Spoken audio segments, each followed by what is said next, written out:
Egg biryani కోసం ముందుగా 2 కప్పులు బాస్మతి రైస్ తీసుకొని వాష్ చేసి నీళ్లు పోసి 1 అవర్ నానపెట్టుకోవాలి. ఇప్పుడు బాయిల్డ్ చేసిన 5 గుడ్లను కొట్టి తీసి ఇలా ఘాట్లు పెట్టుకొని ఒక బౌల్లోకి వేసుకోవాలి. ఇందులోకి చిటికెడు పసుపు, పావు టీ స్పూన్ కారం, పావు టీ స్పూన్ సాల్ట్ వేసి ఒకసారి కలిపి పక్కన పెట్టుకోవాలి. ఇప్పుడు రైస్ వండుకోవడానికి ఒక గిన్నెలో 1 లీటర్ వాటర్ పోసి స్క్రీన్ మీద చూపించిన ఇంగ్రీడియంట్స్ వేసి ఇలా బాగా మరుగుతున్న వాటర్ లో 1 అవర్ నానపెట్టుకున్న రైస్ ని వేసి 90% కుక్ చేసుకోవాలి. ఇప్పుడు స్టవ్ మీద బిర్యానీ పాట్లో 1 స్పూన్ నూనె వేసి గుడ్లను వేసి ఫ్రై చేసుకొని పక్కన పెట్టుకోవాలి.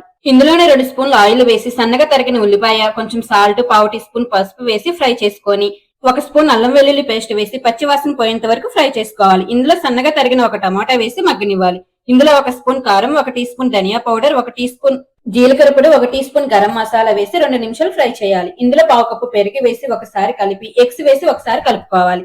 దీనిపైన సన్నగా తరిగిన కొంచెం కొత్తిమీర, పుదీనా, కొంచెం బ్రౌన్ ఆనియన్స్, ఉడికించి పెట్టుకున్న రైస్ వేసుకొని దీనిపైన కొంచెం కొత్తిమీర, కొంచెం పుదీనా, బ్రౌన్ ఆనియన్స్, కొంచెం సాఫ్రాన్ మిల్క్, 2 స్పూన్స్ నెయ్యి, కొంచెం ఫుడ్ కలర్ వేసి అల్యూమినియం ఫాయిల్ తో కవర్ చేసి మూత పైన బరువుని పెట్టి సిమ్ లో 20 to 25 మినిట్స్ దమ్ చేసుకోవాలి. 10 మినిట్స్ తర్వాత సర్వ్ చేసుకోవడమే.